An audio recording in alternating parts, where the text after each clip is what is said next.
જય શ્રી કૃષ્ણ। આજે આપણે બનાવવાના છીએ ઢોકળા। એ પણ અલગ જ રીતથી ઢોકળા બનાવીશું। તો એના માટે આપણે બટેકા બોઇલ કરવાના છે। તો બટેકાને ધોઈને કટ કરીને રેડી કરી દીધા છે। ટેસ્ટ પ્રમાણે મીઠું પણ એડ કરી દીધું છે। હવે આપણે એને બોઇલ કરવા મૂકી દઈશું। તો ઢાંકણ ઢાંકીને આપણે એને બોઇલ કરવા મૂકી દઈશું ગેસ પર। તો આપણે ગેસ ઉપર મૂકી દીધું છે બટાકા બોઇલ થવા માટે। અહીંયા આપણે મિક્સિંગ બાઉલ લેવાનું છે। એમાં 1 કપ ચણાનો લોટ એડ કરીશું। અહીંયા આપણે બીજો પણ કપ લઈ લીધો છે। ટોટલ મેં અહીંયા 2 કપ ચણાનો લોટ લીધો છે। અહીંયા 2 ચપટી જેટલી હળદર એડ કરીશું। અહીંયા આપણે ટેસ્ટ પ્રમાણે મીઠું એડ કરવાનું છે। તમે ટેસ્ટ પ્રમાણે ખાઈ શકો છો એ પ્રમાણે એડ કરવાનું।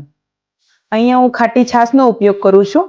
તો તમારી પાસે ખાટું દહીં હોય તો પણ તમે ઉપયોગ કરી શકો છો। મારી પાસે દહીં નહોતું, છાશ હતી તો મેં છાશનો ઉપયોગ કર્યો છે।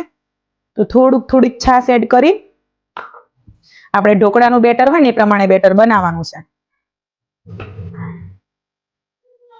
મેં અહીંયા બીજી પણ છાશ લીધી છે। આપણે 2 કપ ચણાનો લોટ લીધો તો 2 થી 2.5 કપ જેટલો।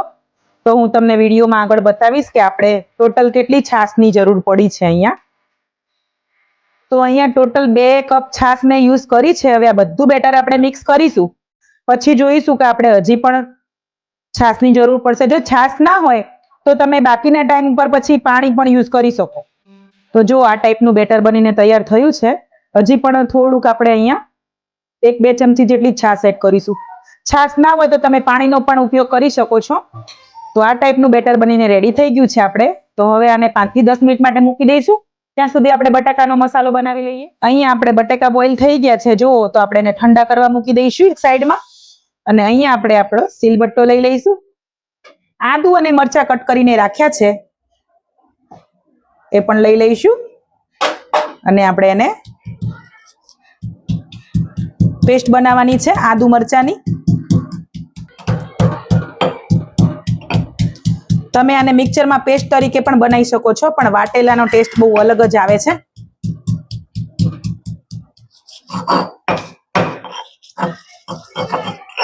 તે ખલબટ્ટામાં સરસ થઈ જાય છે। મિક્સર કરતા પણ આમાં મજા આવી જાય છે આવી રીતે, અને એકદમ ઝીણું થઈ જાય છે જો આ રીતનું।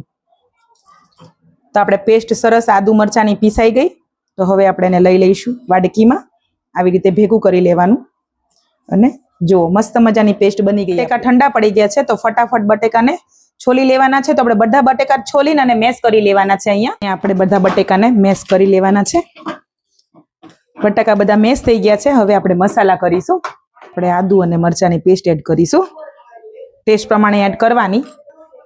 2-2.5 ચમચી જેટલી હળદર એડ કરવાની। ટેસ્ટ પ્રમાણે મરચું એડ કરીશું। ધાણા જીરું એડ કરીશું। મસાલો એડ કરીશું 2 ચપટી જેટલો। 1 ચમચી આપણે આમચૂર પાવડર એડ કરીશું। તમે અહીંયા લીંબુનો ઉપયોગ પણ કરી શકો છો। ટેસ્ટ પ્રમાણે આપણે મીઠું એડ કરવાનું। આપણે સરસ અહીંયા મિક્સ કરી લેવાનો છે હાથ વડે। એક સરખો બધો ભળી જાય એ રીતે મિક્સ કરવાનો। મસાલો બધો બટાકામાં ભળી જવું જોઈએ। આપણે મસાલાના જુઓ આ રીતે સરસ મિક્સ કરવાનું। તો જુઓ મસ્ત મજાનો મસાલો બટાકાનો રેડી થઈ ગયો છે। તો હવે બાકીની પ્રોસેસ ચાલુ કરીશું। આપણે ગ્રીસ કરી લઈશું ઓઇલ વડે। બેટર ખોલીને ચેક કરીએ તો સરસ આપણું જો લોટ એકદમ સરસ પલળી ગયો છે। હવે આપણે મિક્સ કરીને બેકિંગ સોડા એડ કરીશું। 1 નાની ચમચી અહીંયા બેકિંગ સોડા લીધો છે એ એડ કરીશું। અને થોડુંક આપણે અહીંયા પાણી એડ કરવાનું, વધારે નહીં 1 જ ચમચી જેટલું। અને આપણે આને મિક્સ કરવાનું છે। આપણે બેટર એડ કરી દઈશું। વધારે નથી એડ કરવાનું, થોડુંક જ અત્યારે આપણે એડ કરવાનું છે। તો આવી રીતે થાળીને ઠપઠબાવવાની। અને અહીંયા આપણે બટાકાનો મસાલો એમાં મૂકવાનો છે। આપણે આવી રીતે બટાકાનો મસાલો મૂકી દેવાનો। આવી રીતે પાથરી દેવાનો। બેટર હતું એ પણ આપણે અહીંયા એડ કરી લઈશું। અહીંયા આપણે બટાકાને આવી રીતે પ્લેટમાં મૂકી દેવાનું છે આવી રીતે। અને ફટાફટ આપણે આને ઢાંકી દેવાનું છે। ખોલીને ચેક કરીશું ઢોકળા। તો આપણે ચપ્પુ એડ કરીશું।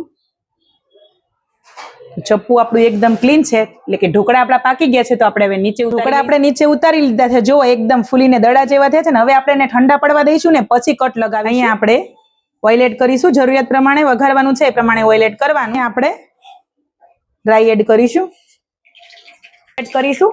કરીશું.